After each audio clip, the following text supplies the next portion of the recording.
You know, if the Fountain of Youth existed, Roberto would hold the keys and he would let us know where it is. But he's been holding on to it for such a long time. The vocals don't disappoint. The music is always great. The fashion, the longevity.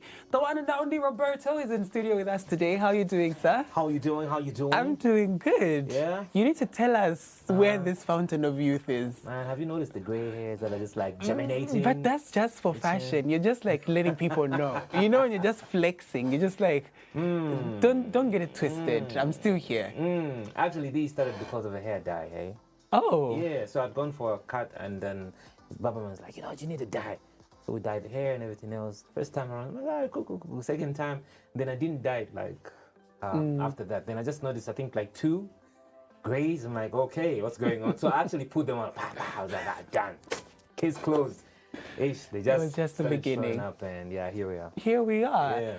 Yeah. An amazing run in the year. I'm not calling it quits on you yet because you can surprise us, but it's been quite an amazing run with the year. And I think for me, like I said, you've been quite happy this year, or the music you've given us has been quite happy this year. It sounds happy. It sounds happy at least. Yeah. You know, the messages do still land. They're strong, but you managed to deliver great music, feel good music that when I'm driving down a long road, I know that there's a Roberto to keep me company. Okay. From execution to, let's say, go back to January and planning, how has the vision managed to stay the same, or maybe things just happened? You know, we can plan, but we can't predict. So how has the year been with executing the plan from the beginning? I would say we really have just been going with the flow, but at the same time with a particular plan in place. The idea was to release at least 5 to 6 songs this year. So far, I can safely say we really have been pushing, you know, to reach that goal. So the first release was Bestie. Then the second was Bestie, the remix with Blood Kid. Then we did Dear Phone. And then we did Commitment. And now we have So we've released 5 songs. So according to our books, we've been able to release those songs. But of course, there have been instances where we felt, okay, maybe this song we released it a little too early, or this and that. So like the period between Bestie and Dear Phone, a few others said, no, maybe you released Dear Phone a bit too early. We should have waited a little bit. So there's always that sort of feedback that you get from different people. But overall, I would say it's been an amazing run this year. Yeah. Just a couple of weeks ago, you went in the country, you were performing in the UK, a time where a lot of people shared videos, and it was great to see our Zambian artists, you know, Zambia Kuchalo, a conversation that we like, but also it was unified. Like we saw Triple M and Uncle Danny in the same room, and we're wondering why don't we translate that same energy here? Because it always feels like there's a race, or there's a championship that has to be won. There's something, there can only be one, and the rest I have to follow. Yeah. For me, I don't really look at it that way. I follow nobody. I don't think I'm in competition with anybody.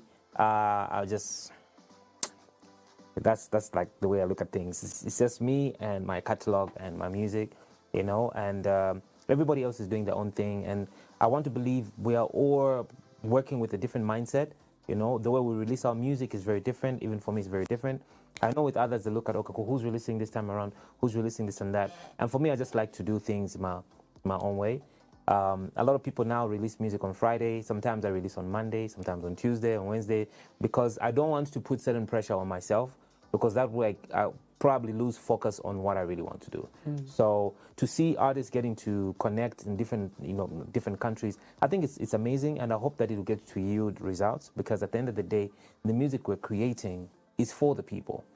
So the people are the ones that are the consumers of everything that we're doing, and I hope they get to enjoy the music. When I asked you before we came on, something that you learned or observed when you were away, because I always believe, exposure is quite a great teacher, was that we're behind. And when people hear behind, they're like, yeah, technology-wise or video-wise. But I always say that's not the problem with Zambia. No, especially at this point. Like, our artists can produce the high-quality 4K res videos. The sound is even better. There's people that are able to send music all the way to Europe for mixing and mastering, so it comes back and sounds the same when you play it against other songs.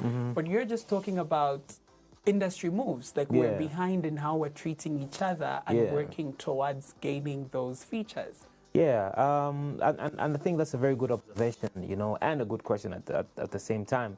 Like, where is Zambia right now, and what have you learned, like every time you travel? And I was having a conversation yesterday with someone that came from Uganda, and this is someone who is at management level over an entire media institution. And I'm not talking about a radio station, I'm talking about media. There's TV, they've got multiple radio stations, and this is someone that sits in top management. And they were like, when I came to Zambia, I'm like looking at everything that's going on, and you guys are like 3 to 5 years behind us, What you guys are doing now is what we're doing like 5 years ago. And for me, I look at it and say, well, that's actually true, because we're crawling to gain a certain level of recognition.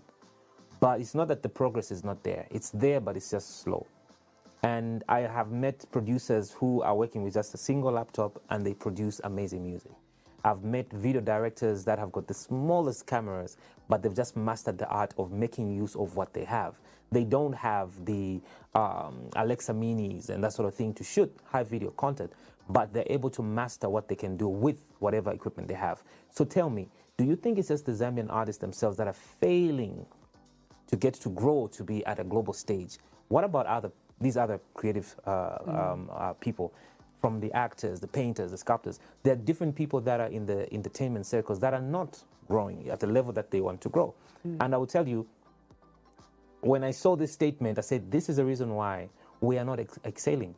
I saw a statement saying that all content creators need to start paying taxes. And I'm like thinking, are we being paid, for example, for monetization? Already you want to suppress people that are trying to elevate. And already it just shows you, and I'm like thinking, whoever had this idea, what were they thinking? What was the real reason why saying we need to tax content creators? It shows you already just how other people look at anyone else who's trying to grow. And it's sad that we have so many creative people in this country, creative artists, amazing artists. I've not heard a single businessman say, Roberto, I want you to do a song with Chris Brown. How much is it going to cost? And we're going to make it happen. Are you telling me by now there isn't a single person that truly believes in Zambian music? Are you telling me there's no business entity right now that does not believe that Zambia could be the next best thing? They are people with resources, but I feel like we are running away from the possibilities of working together. I think it's important for artists as well as the business community to look at how can we make this happen. Of course, you might not get your investment 100% within 3-4 months. But if you put together a plan, it's almost like a loan, for example, right? It's like a loan. Depending on what you agree on, how the payback method is and the process, it's possible that you could invest in an artist and we get to open bigger doors. For me, I've been in the industry for a while. Amarula turned 10 years, by the way. Congratulations. Thank you. Congratulations. 10 years, man, 10 years. But I've been pushing that song by myself, alone. So imagine if someone today came on board, just as an example, hypothetically speaking. Let's say Diamond TV said, all right, Roberto, we have 2.3 million kwacha and we want you to work on this project. Do a remix with an artist of your choice. Here's the money.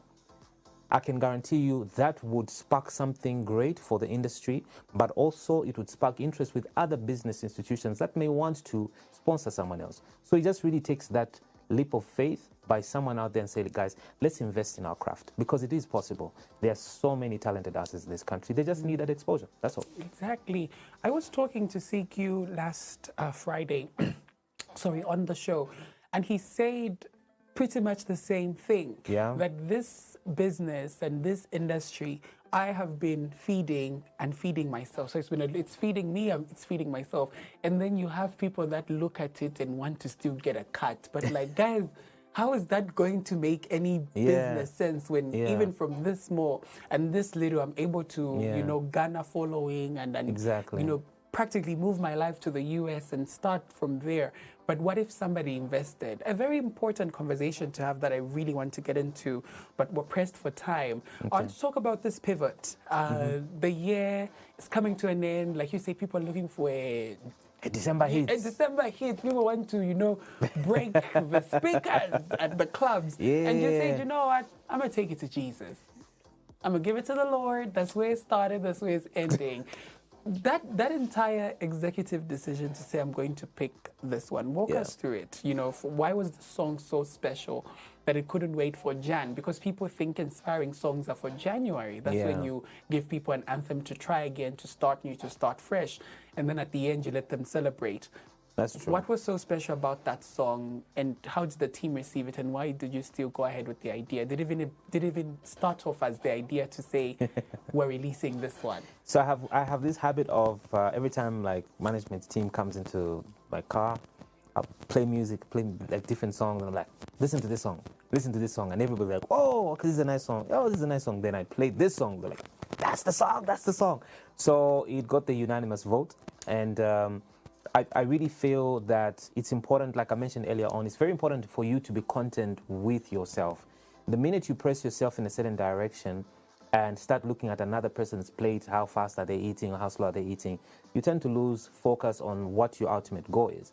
And for me, like I earlier on put it, I just want to be in my own lane, do things at my own pace, at my own time. Hence, sometimes when I see certain people saying, oh, no, you want to be in competition with this one, I'm like, no, I'm not in competition with anybody. I've been in the industry for the past 15, 18 years. Some of the artists that are trending now, 15, 20 years ago, where were they? They were probably in primary school. So why would I even want to say I'm in competition with these guys? If anything, I want to be an inspiration to them. And I equally want to learn from some of these artists, because you can never get tired of learning. So for me, I just want to be in my own lane and just get to do my own thing. It's not really about getting to produce a December hit song.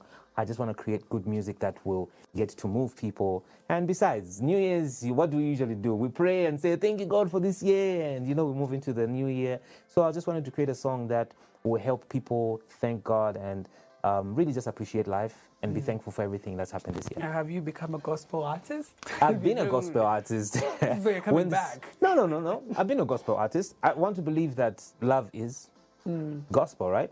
And we are all children of God. We are all coming from a place of love and everything. Are you telling me that you're only a gospel person on a Sunday? I think we should pass the offering basket around and give it to Prophet Roberto, because he's come through and shared a message of love. But before we go, I want real quickly, I want to talk about what comes after the top. And I think you put it beautifully, because people will see people at the top and then when it's no longer your time or no longer your season, when it's no longer Amarula at the top, they believe then you're done. And that's, I think, even for the legends, as CQ calls them, that's the fear that the legends have coming back into music. That's the stigma they face. Like, you had your time. Why are you back now? Like, move away. There's someone at the top. But what happens at the top? Is it depression? Do you go down? But it's you've pressure. Been there. It's firstly, it's a lot of pressure. You reach what they call a writer's block.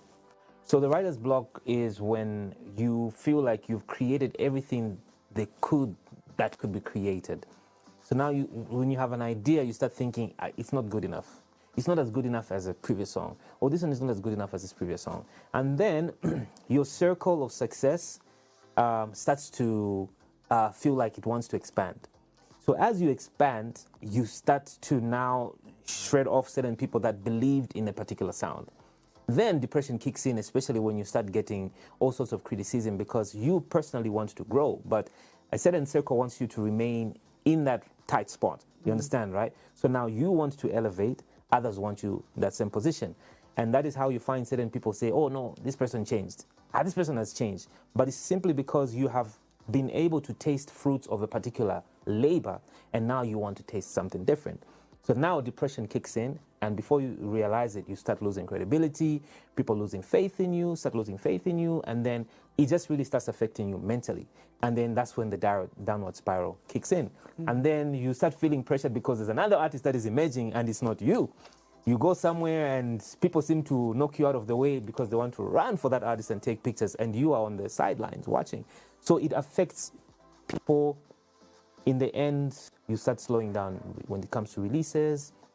You start focusing on other things. That's how you find artists say, I want to venture into farming, or now I want to open a store, I want to open this and that, because you now start accepting that people have moved on. I met someone, real quickly, when I was in the UK, and they said, do you know the most loyal people on this planet? And I asked them, I said, why? Who are they? And they said, your fans.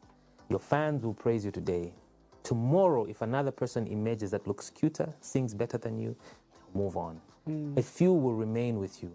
But it's now up to you. How do you recapture those that were with you? That's where the art is.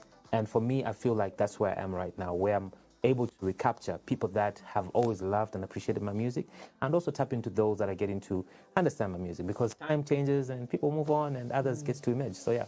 Nice. Roberto, we can go on. I know. Talking. I know. I like a smart brain. I'm seeing how your brain is moving. I'm just like, okay, but we need to wrap it up. Yeah. Tejin Twishika is out. Do we have something else coming up, or this is us packing the bag for the year? You never know, man. I'll be like Donald Trump, like, you never know. You never know. Thank you so much for coming through on the show. Thank you so much for always having me. We were talking to the one and only Roberto right here on the Upville. Keep it locked, because right now, here's an exclusive play of his latest song with over 25,000 views on YouTube. This one is titled Dating Twishike.